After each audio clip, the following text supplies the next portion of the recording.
Salut! Vous écoutez Les Sexes Maîtresses, Audrey, Sarah et Valérie, diplômées de la maîtrise en sexologie et féministes du plus profond de notre âme. Que vous soyez calé ou novice en la matière, on vous parle de sujets sexos, de sujets féministes, parsemés d'anecdotes cocasses. De notre salon, on vous invite à nos conversations pour rire, rager et peut-être en apprendre un peu. Bonne écoute! Au podcast des Sexes Maîtresses, on veut vraiment éduquer dans une perspective de sexualité égalitaire et surtout positive. Et quoi de plus positif que le plaisir? Qui dit plaisir dit orgasme. Et c'est de ça qu'on va parler aujourd'hui. Donc, J'aime ça!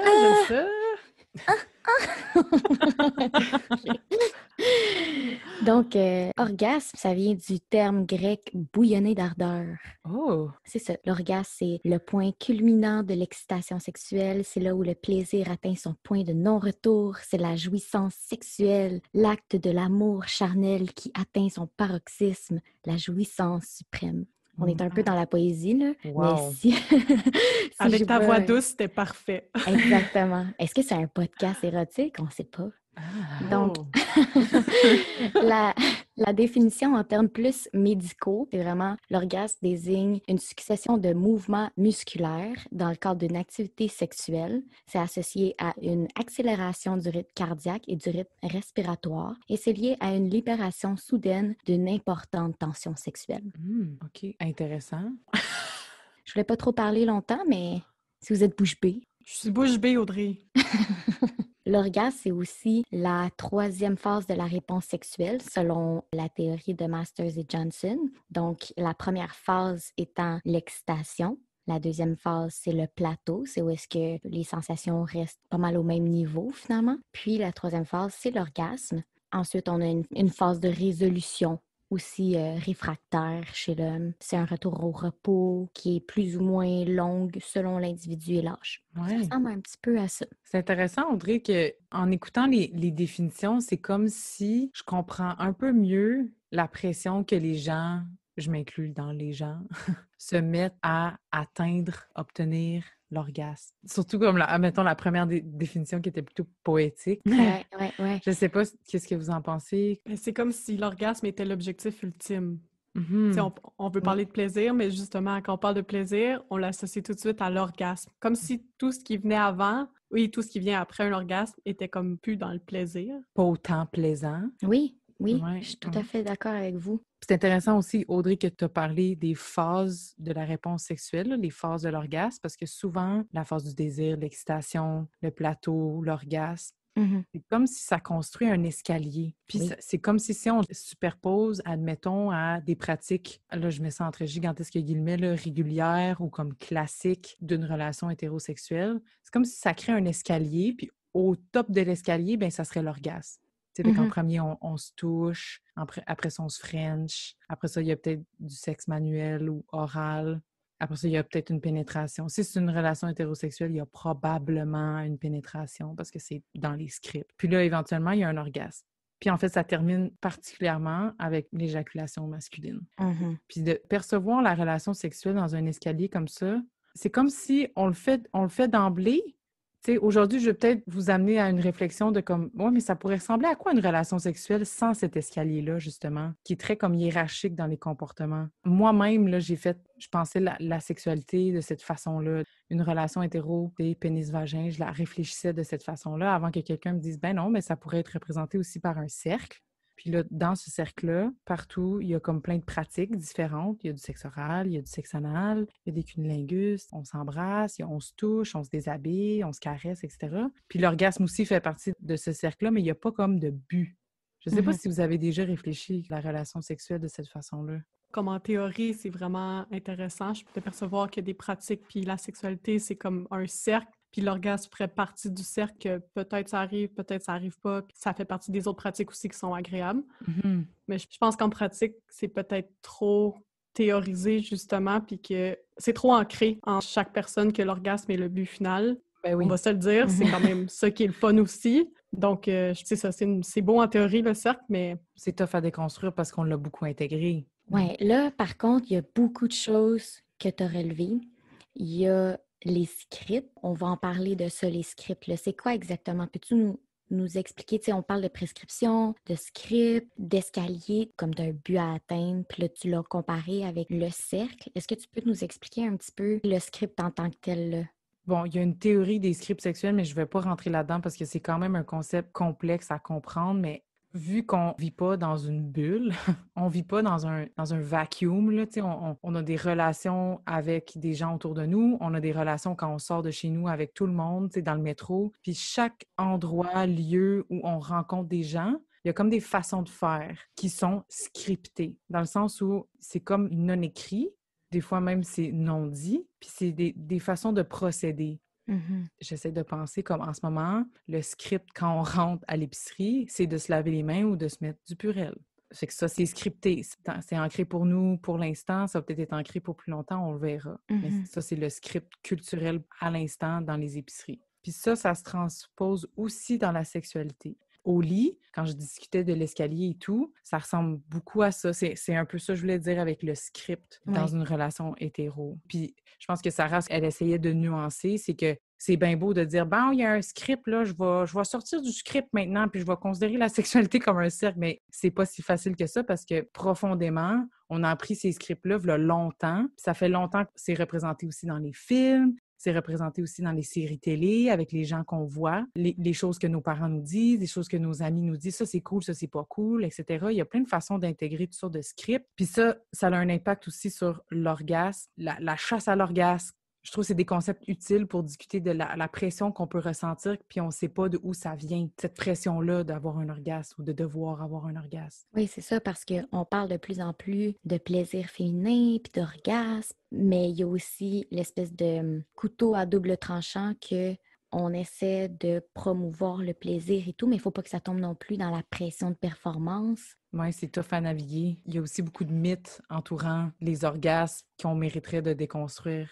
Justement, j'aimerais en déconstruire quelques-uns rapidement. Le premier qu'on entend quand même souvent, les hommes ont plus d'orgasmes que les femmes en général.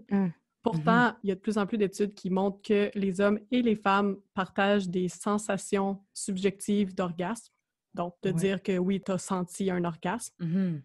Puis aussi, les hommes et les femmes partagent des taux similaires de constance de l'orgasme par masturbation.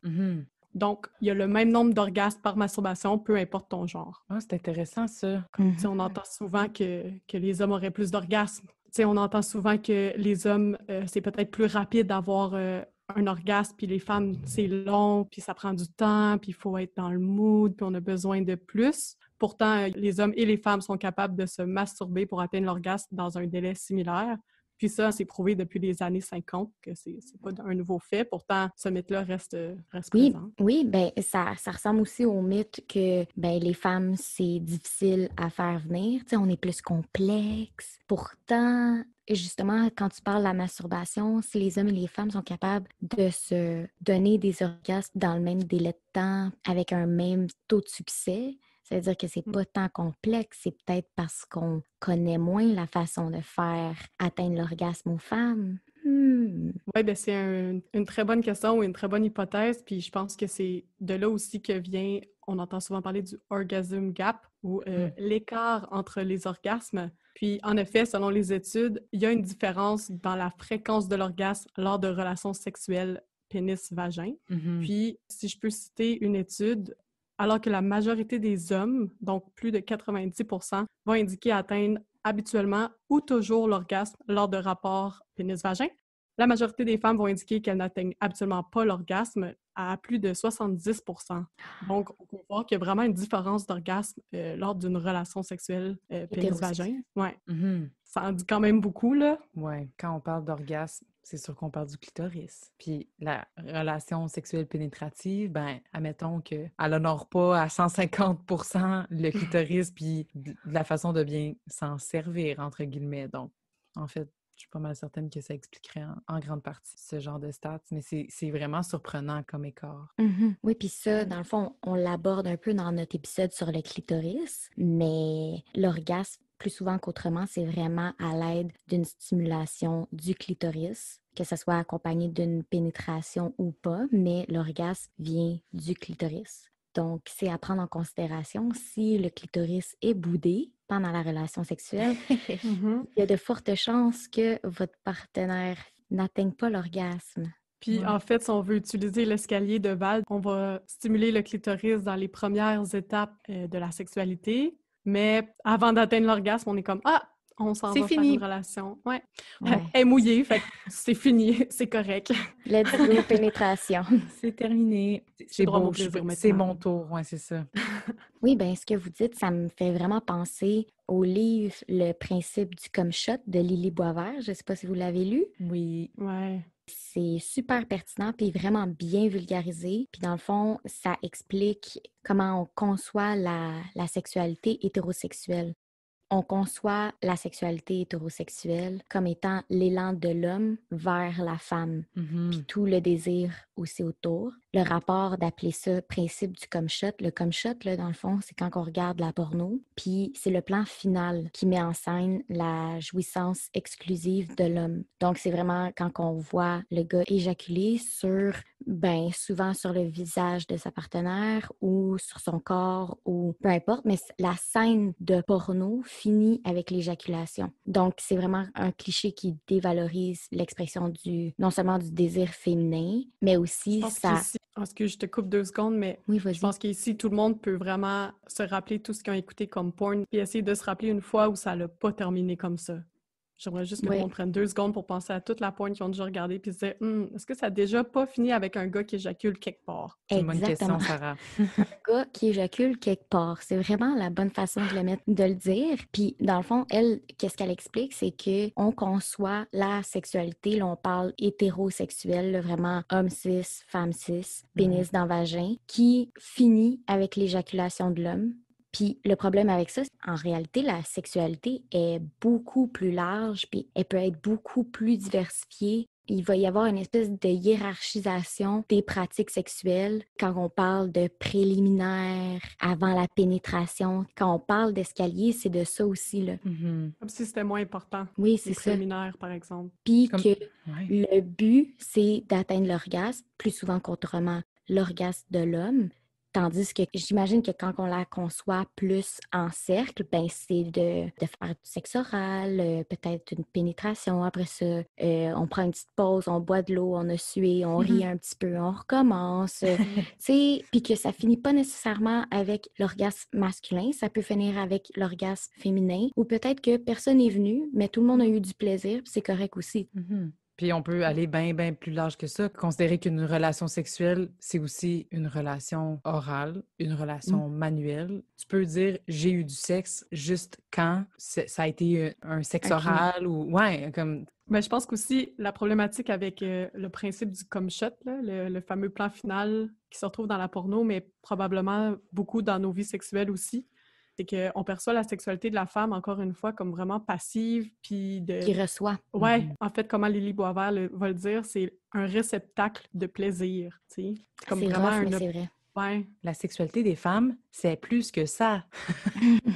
Ouais, c'est intéressant. Puis je vais peut-être faire glisser le sujet, mais en réfléchissant à qui vient en dernier, qu'est-ce que ça veut dire aussi pour la signification de la sexualité, comment c'est représenté quand on pense au cum shot, quand on pense au fait que c'est fait sur une femme, tout ça. Comment on représente la sexualité des femmes? Je pense, Sarah, tu le mentionnes bien, tu sais, une sexualité passive versus une sexualité active, une sexualité dominante versus une sexualité soumise. Puis si on adhère ou quand on adhère à ce genre de conception-là de notre sexualité, bien, des fois, on se donne comme prescription, sans même le savoir, d'avoir l'air d'une certaine chose, de performer ou devenir ou d'être ou de savoir-faire. Puis là, on tombe dans tout ce qui est comme pression de performance, qui s'applique aux gars, mais qui s'applique aussi aux filles. Ben, je pense que quand tu parles de pression de performance, ça va être différent chez l'homme et chez la femme, dans le sens que l'homme, probablement, il va se mettre de la pression pour, OK, venir pas trop vite, bien leader ce qui se passe. Puis la femme va avoir une pression de performance d'avoir l'air d'aimer ça. Tu sais, il y a beaucoup de femmes qui vont simuler. Il y a beaucoup de femmes qui vont pas savoir qu'ils ont le droit d'avoir du plaisir aussi, qui ont le droit de dire comme « Hey, j'ai pas fini, moi. On peut-tu continuer pareil? T'sais, on peut-tu... » De demander. Oui, de demander comme « Je peux-tu me finir devant toi? » est-ce que tu veux continuer de me toucher même si... T'as Tu sais, c'est fini? ça. Ouais, c'est ça. C'est ça l'affaire aussi. Je pense que les femmes se mettent de la pression aussi pour avoir l'air d'aimer ça plus que ce qui aiment ça vraiment. Peut-être, oui. Mm. Mhm. C'est intéressant parce que ça aussi, c'est en lien avec la pornographie. Mais ça, c'est peut-être un autre épisode. Ah oui, là, on s'en va là, dans d'autres affaires. En passant, juste une petite parenthèse, il y a une chercheure vraiment pertinente à l'UQAM en sexologie qui s'appelle Léa Séguin, qui fait sa thèse présentement de doctorat à l'UQAM en sexologie, qui étudie la simulation de l'orgasme et les représentations de l'orgasme dans la société. Donc, surveillez-la. Léa Séguin de son nom. J'aimerais ça faire du pouce sur ça parce que j'ai lu un texte, je pense qu'elle passait à la radio, puis elle parlait justement des raisons pourquoi les gens simulent un orgasme. Une des raisons qu'elle a nommées, c'était que quand on se sent soi-même inadéquat. Ah, c'est intéressant ça, le concept de sentir inadéquat. Ouais. Justement, cette journée-là, tu es fatigué à cause de la pression de performance qu'on vient de parler, c'est peut-être aussi chez les hommes. Tu sais, tu te sens inadéquat, puis tu es comme, ouf, je suis fatiguée, ça va être long avant que je vienne, ou quoi que ce soit. Fait que tu dis comme, bon, je vais juste faire semblant que je suis venue, puis ce sera fait, tu sais. C'est spécial aussi dans cet exemple-là. Mettons, si la personne est trop fatiguée, tu te donnes quand même la peine de faker à place de dire genre, hey, tu sais quoi, pour vrai, je suis fatiguée. On peut s'arrêter. Ouais. Parce qu'encore une fois, tu as le droit d'arrêter en plein milieu. Peu importe ta raison, ça te tente plus, là. Ouais. À partir de cet article-là, je me suis comme perdue dans plein d'articles scientifiques, OK? Puis j'en ai trouvé un qui est sorti en 2019, un professeur en Australie qui a sorti les 5 raisons principales des gens qui simulent l'orgasme. La première raison, la raison la plus courante pour simuler l'orgasme, pour donner une rétroaction positive à son partenaire. Donc, le ou la convaincre qu'il avait fait du bon travail ou lui donner confiance en lui ou en elle, ce qui est comme du bon altruisme, dans le fond. Un bon encouragement. Ben oui, make sense, OK. Ouais. Ensuite, la deuxième raison, c'était l'ennui sexuel. Donc, quand le sexe est ennuyeux, ces personnes-là vont faire semblant jusqu'à ce que ce soit terminé. C'est comme en guise d'encouragement, mais parce que c'est plate, tu sais, ou parce que c'est ennuyeux. Puis encore une fois, comme Audrey dirait, ça se communique, c'est plate, ça se dit au lieu de juste simuler un orgasme. C'est correct, on va normaliser ça après. La troisième raison, c'était pour augmenter le plaisir. Donc, simuler une satisfaction sexuelle pendant une relation sexuelle éveillerait leur partenaire, ce qui pourrait conduire à une expérience plus amusante pour tout le monde. En gros, résumé, fake it till you make it. Ah, ben oui. Moi, je sais pas Encore une pour fois, vous. un encouragement. Ouais, des fois, quand tu fais juste crier plus fort, c'est comme, man, puis là, l'orgasme, il arrive après. Ouais, non, c'est vrai. Mentalement, ton cerveau, il est comme, ah, I guess qu'elle aime ça, finalement. Ah ouais. La quatrième raison qui était donnée, c'était pour éviter le conflit, c'est-à-dire éviter des conséquences désagréables de dire à son partenaire que c'est décevant ou que c'est plate. Donc, au lieu d'entrer dans un conflit, de juste, encore une fois... abdiquer. Ouais. Puis, la dernière raison que ce chercheur-là a trouvée, c'était pour ceux qui avaient l'intention de tromper leur partenaire. Donc, pour apaiser les soupçons sur leurs intentions, ils feignaient encore plus l'orgasme pour convaincre leur partenaire que leur relation avait encore une étincelle sexuelle. Ah, puis, intéressant. Ça, c'était souvent avec des caractéristiques psychopathes ou autres, là. Donc, mais c'était quand même intéressant de dire, OK, il y en a qui simulent leur orgasme pour avoir l'air de continuer à aimer ça parce qu'ils vont tromper leur partenaire éventuellement. Wow, ça, c'est quand même planifié à l'avance. Ouais. C'est un autre niveau de manipulation psychologique, ça. Oui, c'est ça. Là, on s'en va dans des cas extrêmes, je pense. Ben, je sais pas. Je pourrais pas vous dire. C'est peut-être inconscient aussi. Oui, c'est ça. Oui. Ben là, je glisse encore le sujet vers la pression d'avoir un orgasme ou d'éjaculer. Je sais pas si ça vous est déjà arrivé d'être au lit avec quelqu'un, puis la personne vient pas. Puis c'est juste comme, admettons, ça m'est déjà arrivé d'être avec des gars qui ont pas atteint l'orgasme, qui ont pas éjaculé, qui ont même débandé. Mais... Je pense que c'est important de normaliser les fois que ça arrive. Ouais. Je pense qu'il y a eu un moment où j'ai eu une conversation vraiment positive avec quelqu'un parce que justement, ça a comme créé un froid. Puis après ça, on s'en est reparlé. J'ai juste demandé comme, OK, si ça arrive, c'est quoi la meilleure façon pour moi d'agir pour que tu te sens juste comme soutenu puis que c'est correct? Parce que j'ai comme réagi pour le réconforter ou pour valider de quoi, puis c'était comme pas la bonne chose à faire. Puis finalement, il m'a juste dit, ben rien, comme il n'y a rien à faire, c'est comme je vais juste être déçue, triste, fâchée moi-même, peu importe. Welcome to our world.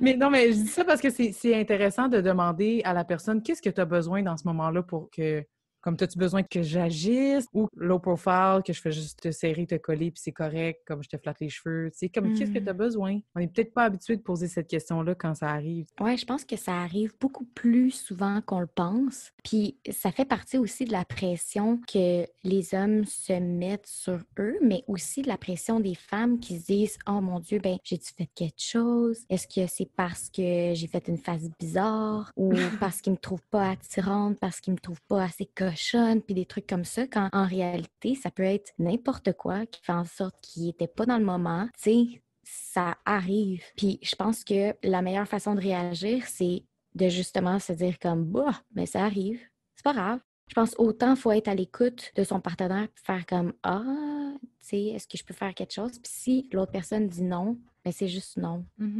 C'est juste, OK, il faut pas aller voir plus loin. On va pas essayer de défaire le mystère, là, comme il y a des jours que ça marche, il y a des jours que ça marche pas. Puis c'est ça pour les femmes aussi, là. Des fois, c'est plus rapide d'avoir un orgasme. Des fois, on sait qu'on n'en aura pas. Ça marche juste pas cette journée-là. Puis c'est correct. Ça n'a pas besoin d'être comme lourd puis tabou. C'est tellement ancré que c'est le but ultime à atteindre. Que c'est comme, oh, on l'a pas atteint, on a échoué. C'est pas ça, tu sais, on a eu du fun jusque-là, puis on est fatigué, ou c'est ça, tu sais, à moins que ça soit vraiment constant, puis que là, ça soit dans l'ordre du, ça atteint nos fonctions, puis notre désir, puis tout ça, là, on parle d'autre chose, sauf que, c'est ça, je pense qu'il faut quand même normaliser que... Ça arrive souvent. Oui, c'est ça, ça arrive plus souvent qu'on le croit. Oui, je pense que c'est important ce que tu dis là, Audrey. Je pense que dans tous les orgasmes, autant parfois c'est mécanique, autant je pense que des fois c'est vraiment important que ton cerveau qui ait beaucoup de plaisir. Puis c'est comme l'escalier qu'on parlait tantôt, je pense que c'est aussi ta tête qui a envie de monter les escaliers pour que ça arrive.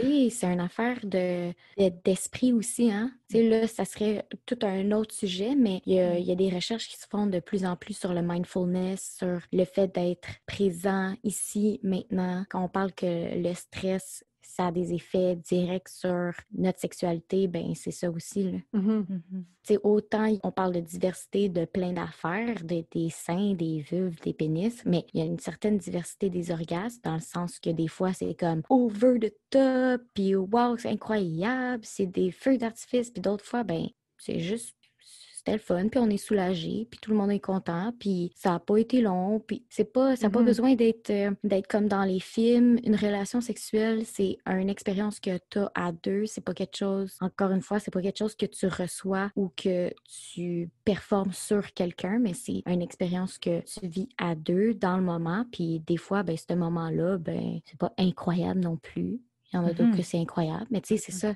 Tant qu'à normaliser des choses, je pense que c'est aussi important de normaliser. Tu sais, on n'arrête pas de parler de communication depuis le début. Vous avez le droit de parler pendant une relation sexuelle. J'ai quand même plusieurs personnes dans mon entourage qui m'ont dit qu'eux, c'est silencieux, faut pas parler. Puis je pense que ça, c'est quand même un gros obstacle. Tant mieux si c'est le choix de vous deux, là. Mais si vous croyez que c'est nécessaire de parler pendant une relation sexuelle, s'il vous plaît, faites-le. Puis là, quand tu parles de parler, c'est parler de qu'est-ce qu'on aime, puis qu'est-ce qu'on voudrait.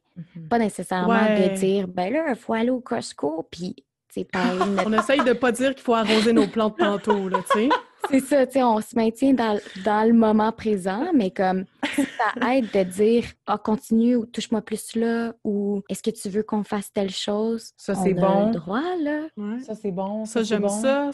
Oh my God, je vais ça, venir. Et le nombre de fois, je sais pas pour vous les filles, OK, tranche de vie, est-ce que ça vous est déjà arrivé que vous attendiez pas que le gars il vienne, puis il est venu? Vous le voyez comme pas. il l'a pas dit. Il l'a pas dit, puis genre, il l'a juste vécu, puis c'était vraiment silencieux, justement. Il y a des contextes où il faut que le sexe soit silencieux, là. Mettons en colocation. Mais comme, j'aurais voulu savoir que comme on arrivait là, tu sais. Ouais, ben ça fait partie de la communication aussi, là. Si t'as aucune idée de ce qui vient de se passer, t'es comme « Ah, c'est surprise! Fini? C'est fini, OK! C'est fini? Ah, ben, Pas venu, moi!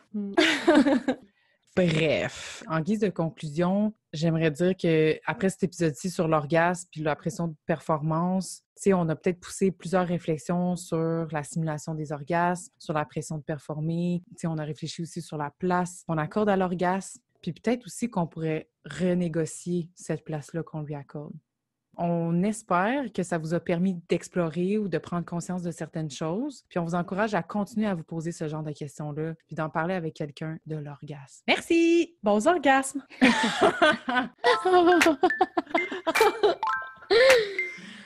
Merci d'avoir été avec nous pour cet épisode des Sexes Maîtresses. On espère avoir stimulé vos réflexions et inspiré vos prochaines conversations avec vos proches. Suivez-nous, partagez nos épisodes sur vos réseaux sociaux et surtout, faites-nous plaisir et écrivez-nous vos questions, vos impressions et vos suggestions. Les Sexes Maîtresses vous souhaitent une bonne semaine. Bisous! Bye!